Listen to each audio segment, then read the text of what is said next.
I rented rooms to family and friends at huge discounts, but nobody read their contracts and thought I was a fellow tenant until the truth came out and they demanded I cut rent in half or let them stay free.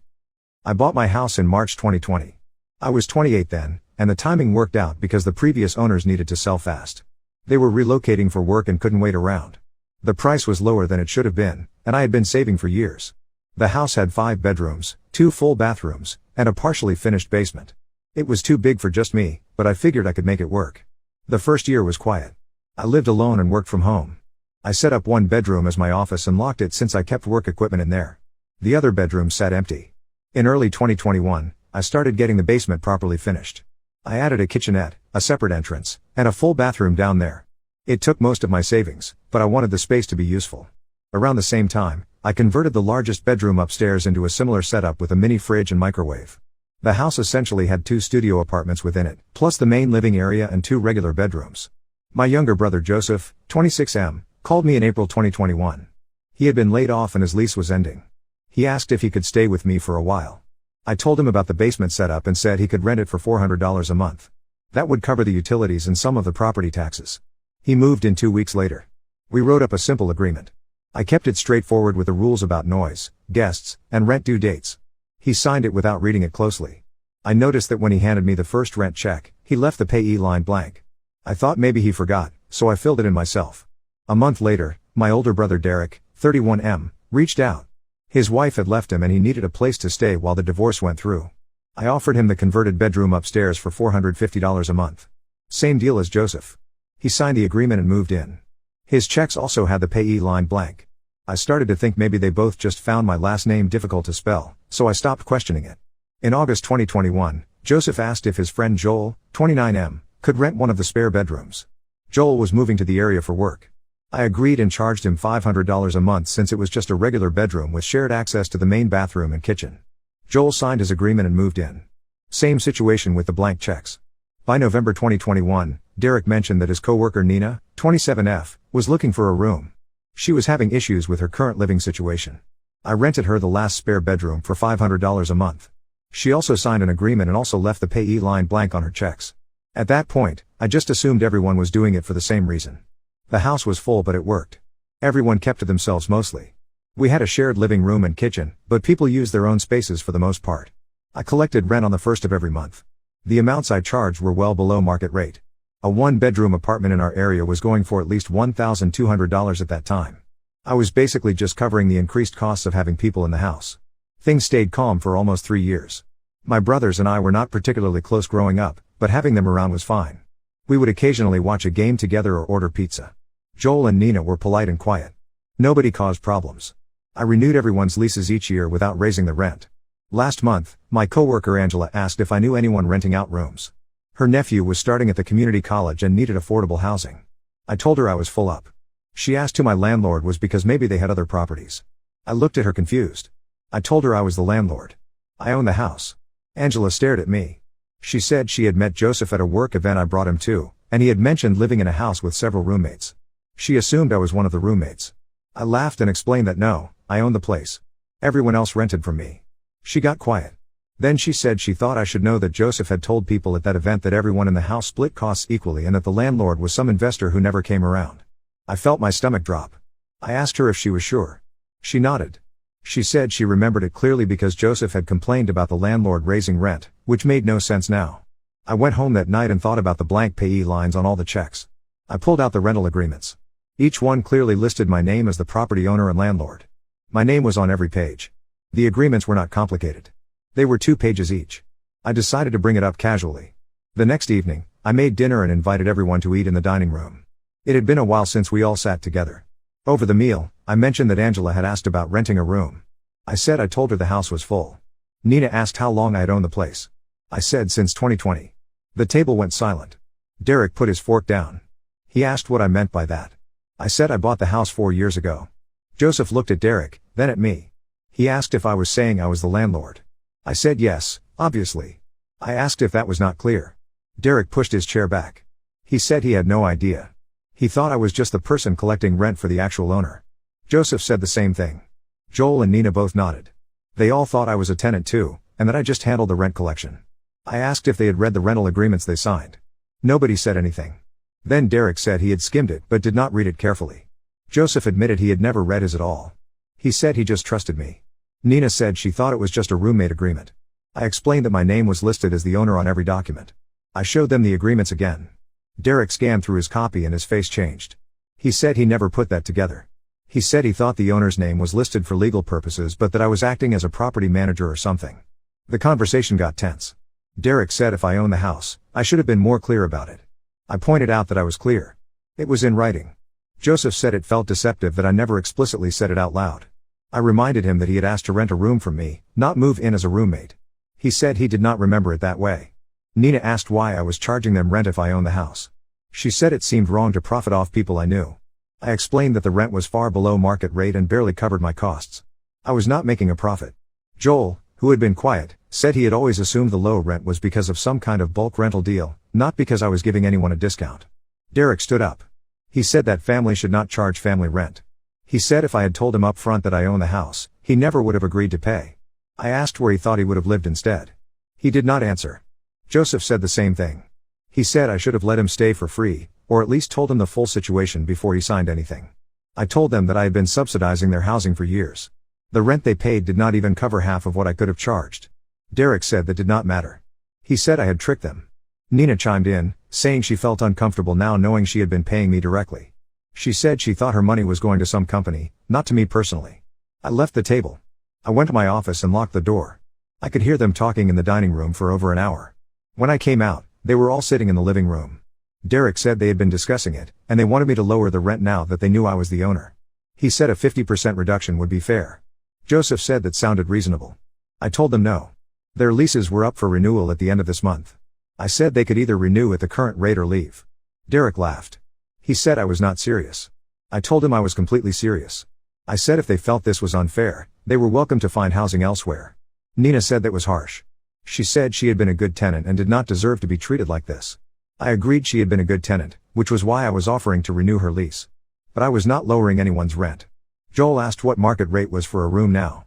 I pulled up some listings on my phone. One-bedroom apartments were going for $1,400 to $1,600. Rooms in shared houses were listing for $700 to $900. Joseph stared at the screen. He asked how that was possible. I explained that rent had gone up significantly over the past few years. What I was charging them was still a good deal. Derek said it did not feel like a good deal anymore. He said it felt like I had been lying to them the whole time. I corrected him. I said I had never lied. They had made assumptions and never bothered to read the paperwork they signed. That was not my fault. Derek called me greedy. Joseph said he could not believe I was doing this to my own brothers. Nina said she expected better from me. I told them they had 2 weeks to decide about renewing. Then I went back to my office. I heard Derek and Joseph arguing with each other after I left. Later that night, Joel knocked on my office door. He said he had actually read his lease when he signed it. He knew I owned the house. He had never brought it up because it did not seem relevant. He said he would be renewing his lease and thanked me for keeping his rent stable all this time. That helped a little. But the tension in the house since that dinner has been unbearable. Derek and Joseph barely speak to me. Nina has been cold whenever we cross paths. I can hear them talking in the living room late at night. I am not invited to those conversations. Yesterday, Derek told me that he and Joseph had decided they were not renewing. Nina said the same. They all plan to move out by the end of the month.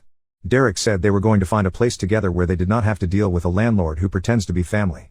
That comment stung more than I expected. I have not responded yet. Part of me wants to tell them to leave sooner. Another part of me wonders if I should have handled the initial conversation differently. But I keep coming back to the fact that everything was in writing. They signed legal documents.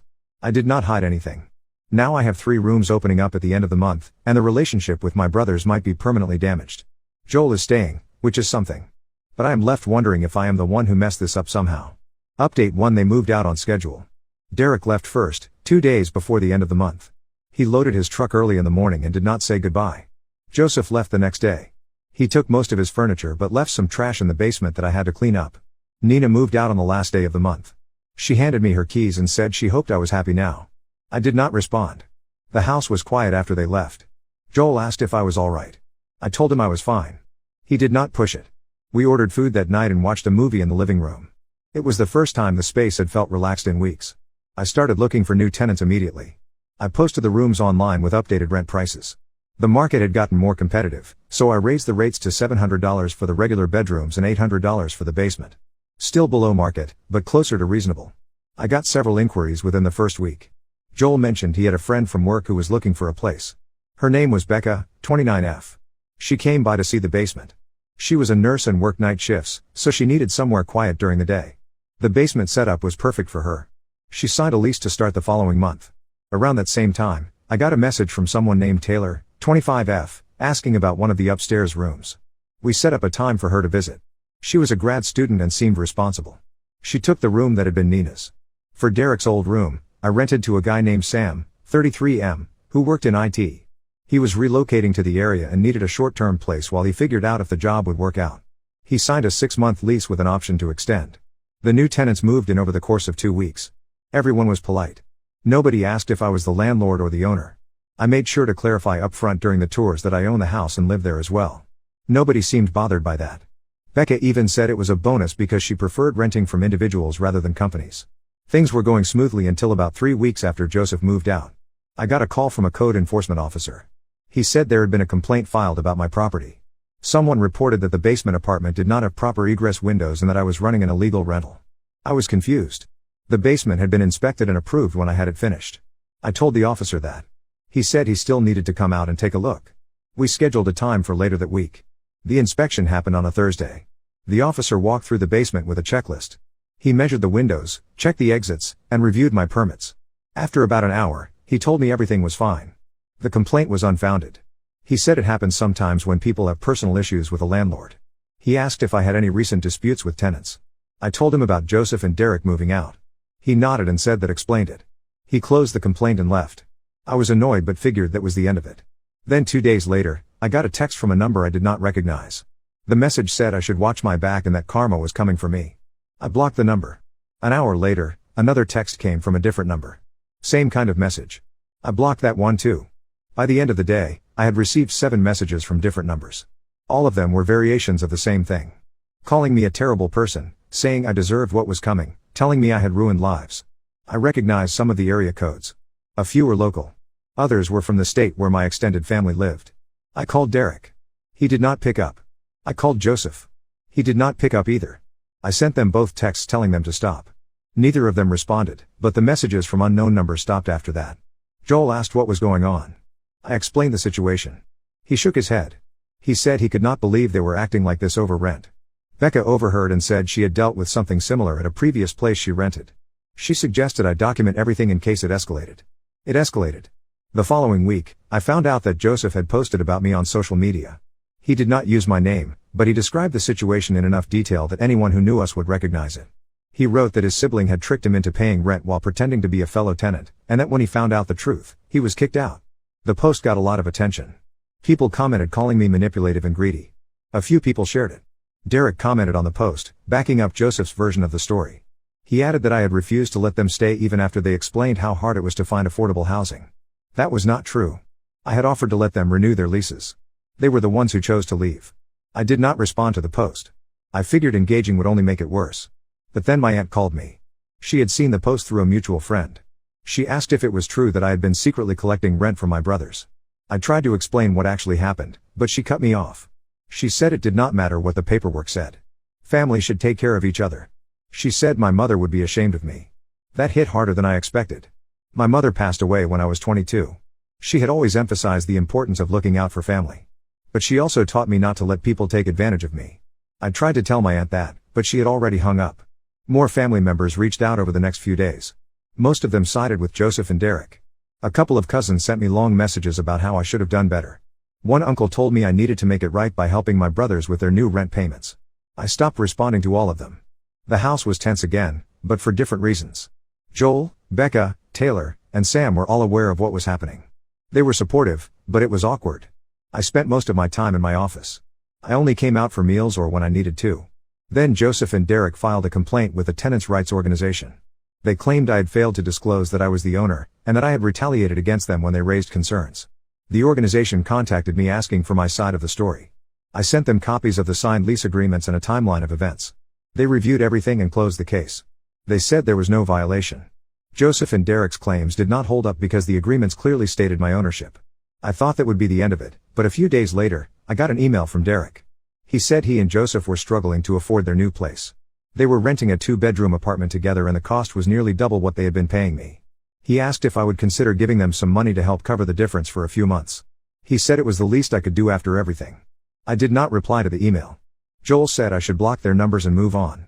Becca agreed. Taylor, who had been mostly quiet about the whole thing, said she thought my brothers were being unreasonable but that maybe they were just stressed. Sam said he did not have siblings, so he could not relate, but that it seemed like they were trying to guilt me into something. I have not heard from Joseph or Derek in a week now. The social media post is still up, but the comments have slowed down. My extended family has mostly stopped reaching out, though I know some of them still think I was in the wrong. The house is quieter now. The new tenants are settling in. Joel and Becca have started cooking dinners together sometimes. Taylor keeps to herself but is polite when we cross paths. Sam is still figuring out if he wants to stay long term, but he has not caused any issues. I have been thinking about the whole situation more than I probably should. I keep replaying the conversation from that dinner. I wonder if I could have said something differently. But then I remember that everything was in the lease agreements they signed. I did not hide anything. They just did not read. Update 2: Joseph showed up at the house last week. I did not know he was coming. I was getting groceries out of my car when he pulled into the driveway. He got out and walked over to me. He asked if we could talk. I told him I did not think that was a good idea. He said he needed to say something and then he would leave. We stood in the driveway. He said he had been thinking a lot about what happened. He said he understood now that I had been giving them a good deal on rent. He admitted he never read the lease and that it was his fault for assuming things.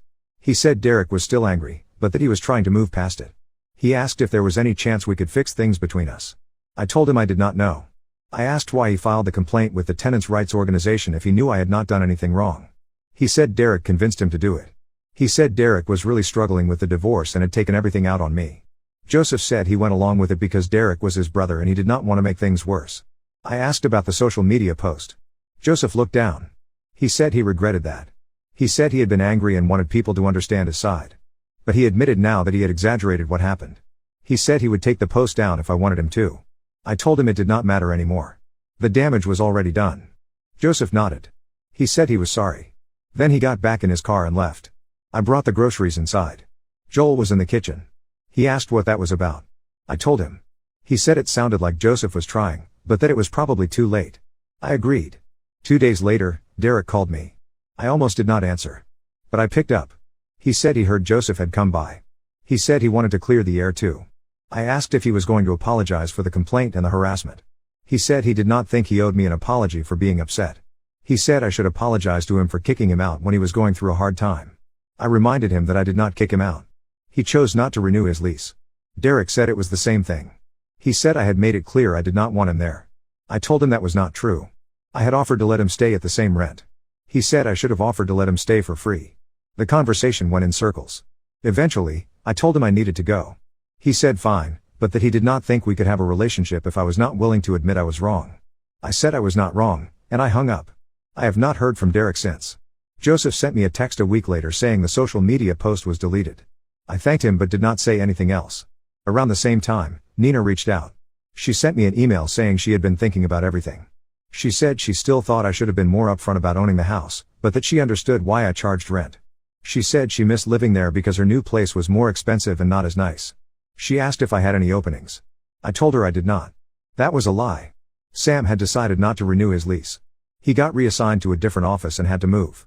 I had already started looking for someone to replace him. But I did not want Nina back. The whole situation with her had left a bad taste. I did not trust that things would not go south again. I found a new tenant pretty quickly. A woman named Jordan, 31F, who worked as a freelance graphic designer. She needed a quiet space to work from home. She seemed easygoing and professional. She moved in last month. The house has been stable since then. Joel, Becca, Taylor, and Jordan all get along. Nobody has any complaints. Rent is paid on time. The utilities are covered. Everything is running smoothly. But I have noticed that Joel has started asking me more questions about the house. Small things at first. He asked when I bought it, how much work I had done on it, what my long-term plans were. I answered honestly. Then last week, he asked if I had ever thought about selling it. I asked why. He said he was just curious. That conversation stuck with me. I started thinking about whether I wanted to keep doing this. Being a landlord had not been my plan when I bought the house. I had just wanted a place of my own. The rental income helped, but it also came with stress I had not anticipated. A few days later, Becca mentioned that she was thinking about buying a place of her own. She said she had been saving up and wanted to stop renting. Taylor overheard and said she was in the same boat. She said as soon as she finished her degree, she was planning to look for a house. I realized then that most of my tenants saw this as temporary. They were not planning to stay long term. And I did not blame them. Renting made sense for where they were in their lives, but it was not a permanent solution. That got me thinking about my own situation. I had bought this house because it was a good deal, not because I loved it. The neighborhood was fine. The house itself was fine. But I had never really made it feel like mine. Most of the common areas were neutral and impersonal. I had never bothered to decorate much because I was always thinking about what tenants would want or need. I have not made any decisions yet. But I have started looking at smaller places. Condos, townhouses, apartments. Something that is just for me. No extra bedrooms. No rental agreements. No tenants. Just a space where I can live without having to manage anyone else. Joel asked me the other day if everything was okay. I told him everything was fine. He did not look convinced, but he dropped it. I think he senses that something is shifting. Maybe everyone does. For now, things are stable. The house is full. Rent is being paid. There is no drama. But I can feel that this is not a permanent situation. Something is going to change eventually. I am just not sure what yet. Update 3: I put the house on the market 3 weeks ago. I told all the tenants a month before that so they had time to make other plans. Joel was not surprised. He said he had a feeling it was coming. Becca and Taylor both said they understood. Jordan asked if I was selling because of what happened with my brothers. I told her that was part of it, but not the only reason. She nodded and said she respected that. Everyone has been cooperative about the showings. We worked out a schedule that gave them advance notice whenever someone wanted to see the house. I made sure they knew they could stay until their leases were up, even after the house sold. The new owner would have to honor the existing agreements. The house sold faster than I expected. A couple in their early 40s bought it. They have 2 kids and were looking for something bigger. They plan to use it as a single-family home, not as a rental. That made me glad for some reason. The house will go back to being what it was supposed to be. The closing is set for next month. I have already found a 1-bedroom apartment closer to my office. It is smaller, but it is enough for me. No extra rooms. No one else to worry about. Just my space. Joel found a place with a coworker. Becca is moving in with her partner. Taylor got accepted into a program in another state and is leaving at the end of the summer. Jordan found a studio that she said was perfect for her setup. Everyone is moving on. I ran into Joseph at a grocery store 2 weeks ago. We both stopped when we saw each other. He asked how I was doing. I said I was fine. He asked if I was still at the house. I told him I was selling it. He looked surprised. He asked where I was moving. I gave him the general area but did not get specific. He said he hoped things worked out for me. I said the same to him. Then we went our separate ways. Derek sent me an email last week. He said he heard from Joseph that I was selling the house. He said he hoped I was not doing it because of him. He said he still thought I had handled everything wrong, but that he did not want me to uproot my life over it. I did not reply to the email. There was nothing left to say. My aunt called me a few days ago. She said she wanted to check in. I was surprised to hear from her. She asked how I was doing, and I told her about selling the house. She was quiet for a moment. Then she said she had been thinking about our last conversation. She said she still thought family should help each other, but that she understood things were complicated. She said she hoped I was making the right choice. I told her I thought I was. She said she would keep in touch. I said that would be nice. The moving process has been straightforward. I have been packing up my things slowly over the past few weeks. Most of my furniture is going to the new apartment. A few pieces I am selling or donating. The house has started to feel empty, even though the tenants are still here. Joel and I had dinner last night. He asked if I had any regrets about selling. I thought about it for a while. I told him I did not regret buying the house. It had been a good decision at the time. But I did regret how things ended up with my brothers. I told him I did not know if we would ever fix things, and that bothered me more than I wanted to admit. Joel said that was understandable. He said sometimes people grow apart, and that was okay. I told him I appreciated that. The tenants are planning a goodbye dinner for this weekend. Everyone is invited. Becca is cooking. Joel is bringing drinks. Taylor is making dessert. Jordan offered to set up the dining room. It will be the first time we have all sat down together like that. It feels like the right way to end things. I have been thinking about what I will do once I move into the new apartment. I do not have a clear plan yet. I just know I need something simpler. Something that does not require managing other people or navigating complicated relationships. I want to live somewhere that is just mine, without any strings attached. The house has been a big part of my life for the past 4 years. I learned a lot from owning it. About responsibility, about boundaries, about how quickly things can fall apart when assumptions are not questioned. I do not know if I will ever own property again. Maybe someday, if the right opportunity comes along. But for now, I am looking forward to something smaller and quieter. The closing date is in 3 weeks. After that, this chapter will be done. I do not know what comes next, but I am ready to find out.